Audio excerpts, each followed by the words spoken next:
بسم اللہ الرحمن الرحیم۔ فرولندا جیولوس ماریا اولیسی کے ساتھ اپنے لیون شہر کے قصر میں بیٹھا اپنی شکست کے اسباب پر بحث کر رہا تھا۔ وہ کہہ رہا تھا کہ اس عرب جرنیل نے ہمارے ساتھ دھوکہ کیا ہے، ہم سے شکست کھا کر اس نے ہمارے ہی علاقے میں یلغار کر دی۔ یہ سب کچھ اس نے سوچی سمجھی تدبیر کے تحت کیا تھا۔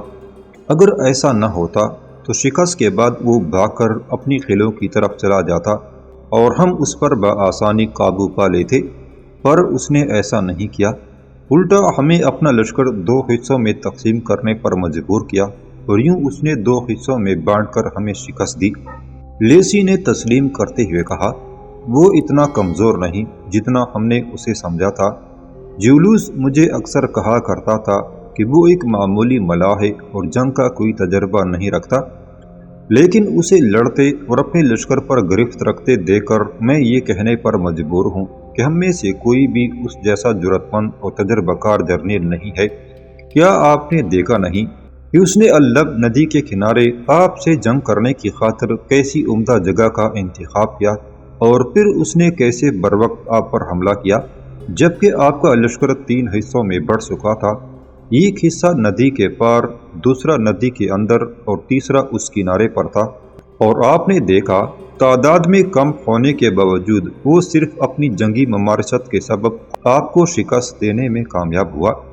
یہی حالت اس نے ہماری بھی کی، ہم پر بھی حملہ آور ہونے کے لیے اس نے بہترین وقت کا انتخاب کیا۔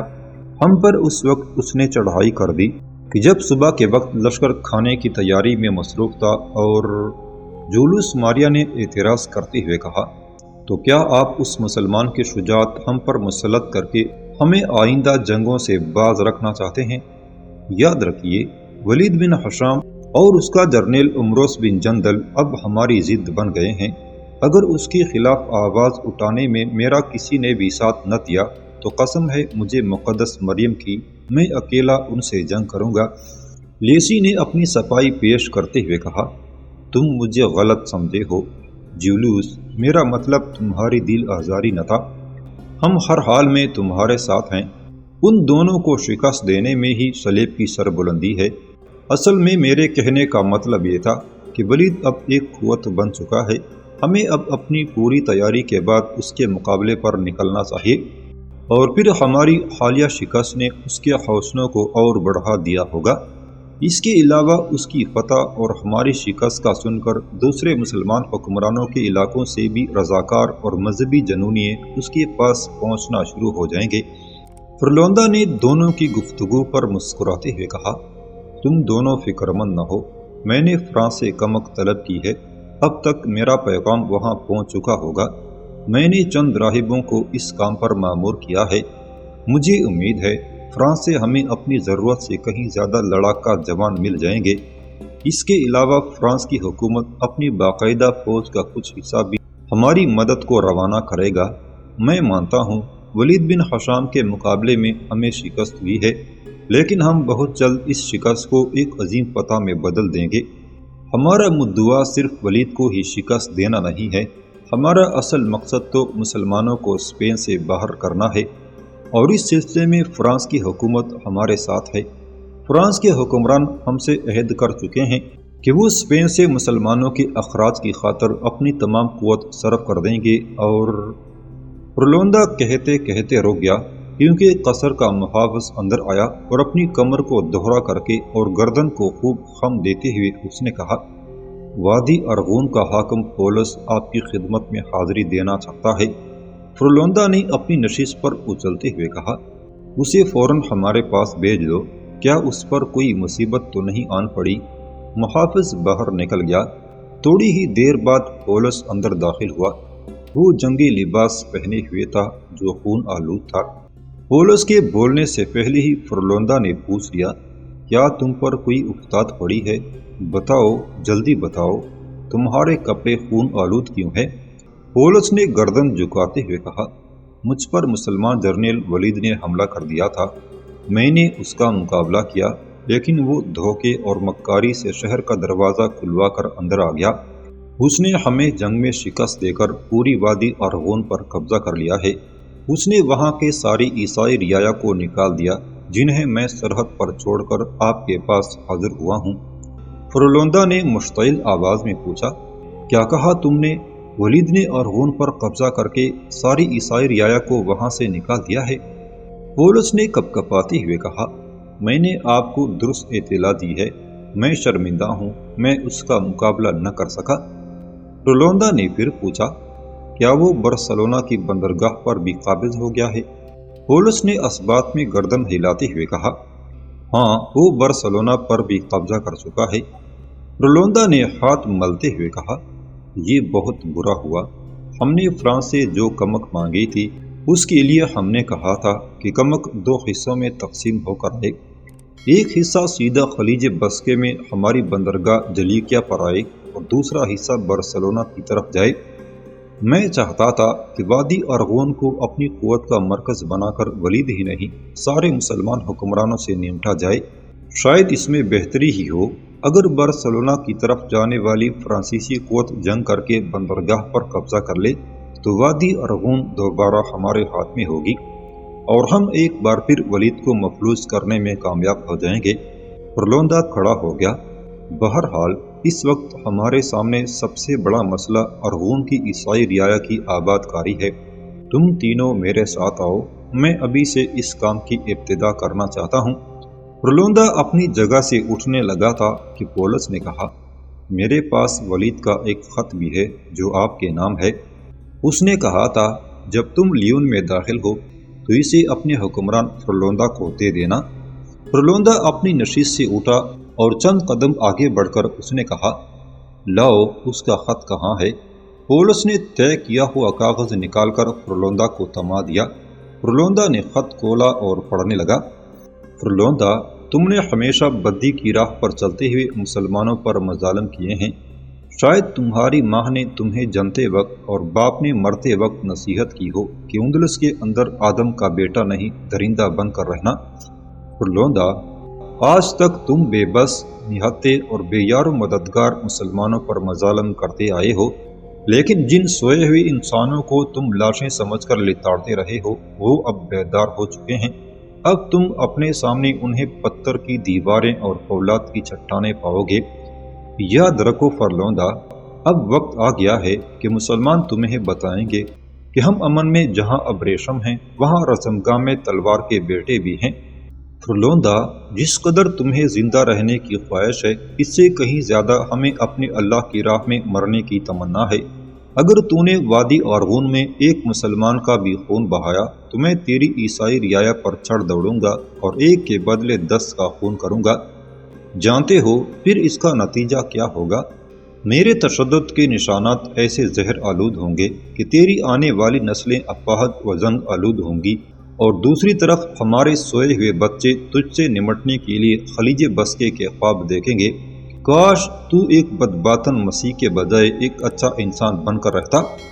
فرولوندا خط پڑھ کر کچھ دیر سوچتا رہا، پھر اس نے خط پاڑ کر اپنے پاؤں تلے مسلتے ہوئے کہا، چند کامیابیاں حاصل کرنے کے بعد تمہارا لہجہ تیز دھوپ جیسا چبھتا ہوا ہو گیا ہے۔ ان قریب میں تجھے ایسا سبق دوں گا کہ تو وادی ارغون ہی نہیں ہیرا اور سویدا کا محل وقوع بھی بھول جائے گا۔ پھر فرولوندا آگے بڑھا اور جولوس ماریا، لیسی اور پولس کے ساتھ وہ اپنے قصر سے باہر نکل گیا تھا۔ ولید، امروس، ناتور اور جابر اپنے دونوں شہروں سے باہر ایک کھلے میدان کے اندر اپنے چھوٹے سالاروں کے ساتھ لشکر میں نئے شامل ہونے والے جوانوں کو جنگی تربیت دے رہے تھے۔ اندلس کے مختلف شہروں سے اپنے آقاؤں کے ستائے ہوئے غلام فرار ہو کر ان کے پاس آنا شروع ہو گئے تھے اور ولید نے انہیں جنگی تربیت دینا شروع کر دی تھی۔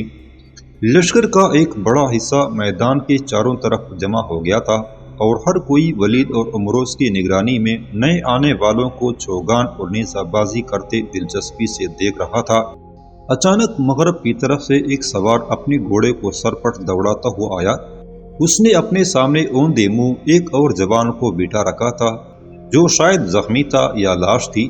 وہ سوار کسی کی پرواہ کیے بغیر بے دھڑک تربیت کے اس میدان میں داخل ہو گیا اور اپنے گھوڑے کی رفتار اس نے وہی رکھی جس رفتار سے وہ آ رہا تھا۔ وہ سوار سیدھا اس طرف بڑھا جہاں ولید اور عمروس اپنے لشکر کو نیزہ بازی کا نمونہ دے رہے تھے۔ ولید اور عمروس اسے دیکھتے ہی دونوں اس کی طرف بڑھے، جبکہ ناتور اور جابر جو مشرق کی طرف ذرا فاصلے پر تھے اپنے جوانوں کے ساتھ چوگان کھیلنے میں مصروف رہے۔ ولید اور عمروس کو اپنی طرف آتے دیکھ کر اس سوار نے اپنا گھوڑا روک لیا اور نیچے اتر کر کھڑا ہو گیا۔ ولید قریب آیا اور بڑے تجسس سے پوچھا، کیا تم اپنا کام مکمل کر کے لوٹ آئے ہو؟ اس سوار نے اس بات میں سر ہلاتے ہوئے کہا، ہاں میرے آقا، جو کام آپ نے میرے ذمے لگایا تھا اسے میں ادا کر چکا ہوں۔ پھر تم ہمارے لیے کیا خبر لائے ہو؟ اس سوار نے گلا صاف کرتے ہوئے کہا، میں فرانس کی بندرگاہ مارسیلس تک گیا تھا۔ فرلوندا نے فرانس سے جو امداد طلب کی تھی اسے فرانسیسی حکمرانوں نے منظور کر لیا ہے، اور اس وقت کئی بڑے بڑے لشکر اندلس کی طرف روانگی کے لیے مارسیلس کی بندرگاہ پر تیار کھڑے ہیں۔ اس جاسوس نے ذرا رک کر پھر کہا، اس وقت مارسیلز میں 3 بڑے بڑے لشکر تیار کھڑے ہیں۔ ایک لشکر جو 1000 خاص سواروں پر مشتمل ہے سب سے پہلے اندلس کی طرف روانہ ہوگا۔ وہ اپنے ساتھ رسد و اناج کے علاوہ سامان حرب کا ایک بہت بڑا ذخیرہ بھی لائیں گے۔ یہ لشکر 10 روز بعد فرانس سے روانہ ہوگا، اور کوہستان پیرانیز اور جبل ابرانس کے دروں سے گزر کر یہ لشکر کشتالیہ آئے گا اور وہاں کے حاکم لیسی کے تحت کام کرے گا۔ دوسرا لشکر خلیج بسکے میں فرلوندا کی بندرگاہ جلیکیا پر لنگر انداز ہوگا، اور یہ لشکر فرلوندا کے تحت کام کرے گا۔ تیسرا لشکر بھی سمندری راستے آئے گا۔ اس لشکر کی تعداد سب سے زیادہ ہے، اور یہ سب سے بعد میں مارسیلس سے روانہ ہوگا اور سیدھا ہماری بندرگاہ بارسلونا کا رخ کرے گا۔ فرلوندا کی تجویز یہ ہے کہ یہ لشکر بارسلونا کو فتح کرنے کے بعد وادی آرغون کے اندر مغرب کی طرف بڑھے۔ اس وقت تک فرلوندا اور لیسی بھی اپنے اپنے لشکر لے کر آ جائیں گے۔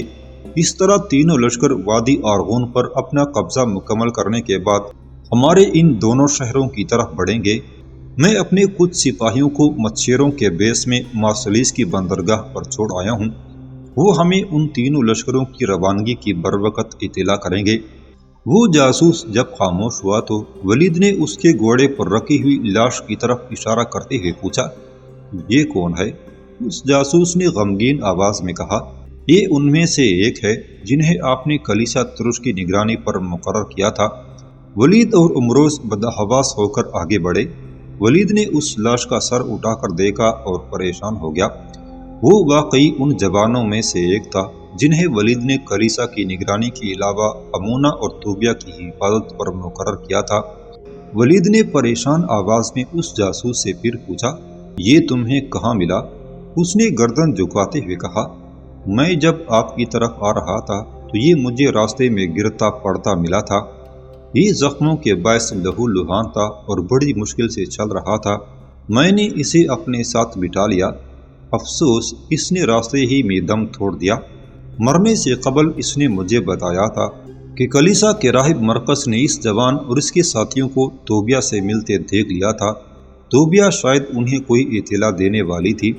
اس روز امونا بیمار تھی، اس لیے توبیہ ان سے ملی۔ راہب نے جب دیکھ لیا تو اس نے کلیسا کے محافظوں کی مدد سے ہمارے سارے جوانوں کو قتل کر کے توبیہ کو پکڑ لیا۔ توبیہ نے جرم کا اقرار کرتے ہوئے ساری ذمہ داری اپنے سر لے لی اور امونا کو بچا گئی۔ راہب نے توبیہ کو کلیسا کے اندر سلیب پر چڑھا دیا اور کلیسا کے سارے کارکنوں کو لے کر کشتالیہ شہر کی طرف چلا گیا ہے۔ امونا کو بھی وہ اپنے ساتھ لے گئے ہیں۔ اس نے مجھے بتایا تھا کہ روانگی سے قبل امونا سخت بیمار تھی۔ کلیسا کے محافظوں نے اپنی طرف سے اسے ختم کر دیا تھا، لیکن اس میں جان باقی تھی اور یہ یہی خبر پہنچانے آپ کی طرف آ رہا تھا۔ ولید کا چہرہ غصے میں بھڑکتی آگ میں سرخ بٹی جیسا ہو گیا تھا۔ وہ واپس مڑا اور اپنے گھوڑے کی طرف بھاگا۔ عمروس شاید ولید کے ارادوں کو بھانپ گیا تھا۔ وہ بھی اپنے گھوڑے کی طرف بھاگا اور اپنے چند چھوٹے سالاروں کو سواروں کے کچھ دستے لے کر اپنے پیچھے آنے کا حکم دیتے ہوئے وہ اپنے گھوڑے پر سوار ہو گیا تھا۔ ولید اور عمروس اپنے گھوڑوں کو سرپٹ دوڑاتے ہوئے میدان سے نکلے۔ ان کے پیچھے سواروں کے چند دستے بھی فوراً حرکت میں آ چکے تھے اور ان سب کا رخ کلیسا ترش کی طرف تھا۔ ولید اور عمروس کلیسا ترش سے باہر اپنے گھوڑوں سے اترے اور ان کے پیچھے 2 دستوں پر مشتمل اس کے سپاہی بھی اپنے گھوڑوں سے اتر کر اپنے چھوٹے کمانداروں کے ساتھ ولید اور عمروس کے پیچھے پیچھے کلیسا کی طرف بڑھے تھے۔ مختلف کمروں سے ہوتے ہوئے ولید اور عمروس جب عبادت کے بڑے کمرے میں داخل ہوئے تو وہ چونک کر رہ گئے۔ یوں لگا تھا گویا ان دونوں کے حلق پر کسی نے اپنا آخری ہاتھ رکھ کر اس کی سانس کے تسلسل کو روک دیا ہو۔ کلیسا کی اس شہ نشین پر جہاں کلیسا کا راہب کھڑا ہو کر عبادت کرنے والوں کی رہنمائی کیا کرتا تھا، وہاں لکڑی کی ایک بھدی سی سلیب نصب تھی اور اس سلیب پر توبیہ کی لاش لٹک رہی تھی۔ ولید اور عمروس کے پیچھے ان کے چھوٹے سالار اور سپاہی رک گئے تھے اور سب کی گردنیں توبیہ کی لاش دیکھ کر جھک گئی تھیں۔ ولید نے عمروس کی طرف دیکھتے ہوئے اپنی غوطے کاتی آواز میں کہا، عمروس، اپنے چند تیز اور تجربہ کار جاسوسوں کے ذمہ یہ کام لگاؤ کہ وہ پتہ کریں قشطالیہ شہر کے اندر راہب مرکز نے کہاں قیام کیا ہے۔ امونا اگر زندہ ہے تو یقیناً راہب مرکز کے ساتھ ہوگی۔ ایک تو ہم امونا کو رہا کریں گے، دوسرے راہب مرکز سے توبیہ کے قتل کا انتقام لیں گے۔ میں مرکز پر یہ واضح کرنا چاہتا ہوں کہ میری ملت کی ایک بیٹی کو قتل کرنے کے بعد وہ قشطالیہ چھوڑ کر فرلوندا کی دارالحکومت لیون چلا جائے، وہ میرے انتقام اور اس قتل کے قصاص سے بچ نہیں سکتا۔ عمروس نے غصے میں ہونٹ کاٹتے ہوئے کہا، یا امیر، آپ مطمئن رہیں، راہب مرکز زمین کے کسی خطے میں بھی چلا جائے، ہم اسے تلاش کر کے اس سے توبیہ کا انتقام ضرور لیں گے۔ توبیہ کا کردار قابل تعریف ہے۔ اس نے جاسوسی کا سارا الزام اپنے سر لے کر اپنے آپ کو ظلم اور موت کی سلیب پر چڑھا لیا اور امونا کو نئی زندگی دے گئی۔ اللہ کرے اب امونا زندہ ہو، راہب مرکز کے مظالم سے بچی ہوئی ہو۔ جس طرح ایک خشک، بے ثمر اور سوکھی ہوئی شاخ باغبان کی برد سے بچ نہیں سکتی، اسی طرح راہب مرکز بھی ہماری تلوار کی پیاس بجھانے سے اپنے آپ کو زیادہ دیر تک روپوش نہ رکھ سکے گا۔ ولید آگے بڑھا، اپنا خنجر نکال کر اس نے سلیب کی وہ ساری رسیاں کاٹ دیں جن میں توبیہ جکڑی ہوئی تھی۔ پھر اس نے توبیہ کی لاش کو اپنے دونوں ہاتھوں میں اٹھا کر شہ نشین کے فرش پر لٹایا اور اپنی ابا اتار کر اس کے اوپر ڈال دی۔ چند لمحوں تک وہ بڑی بے بسی سے لاش کو دیکھتا رہا۔ اس کی آنکھوں میں آنسوں کے موتی چمکنے لگے تھے۔ پھر اس نے گھٹی گھٹی سی آواز میں کہا، عمروس، اس کلیسا کو سرکاری سرائے میں بدل دیا جائے اور اس کا نام توبیہ کے نام پر شرط توبیہ رکھا جائے۔ ہر وہ مسافر جو ان راستوں سے گزرے، جو کلیسا کے گرد و نواح سے گزرتے ہیں، یہاں قیام کر سکتے ہیں۔ ان کے کھانے کا انتظام بھی مفت ہوگا۔ آؤ اب توبیہ کی لاش کی تکفین کا بندوبست کریں۔ ولید نے توبیہ کی لاش کو اپنے دونوں ہاتھوں میں اٹھا لیا۔ کلیسا سے باہر ایک کھلے میدان میں توبیہ کی لاش رکھ دی گئی۔ ولید کے حکم پر کچھ جوان کلیسا کے سامنے ایک بلند ٹیلے کے اوپر قبر کھودنے لگے تھے۔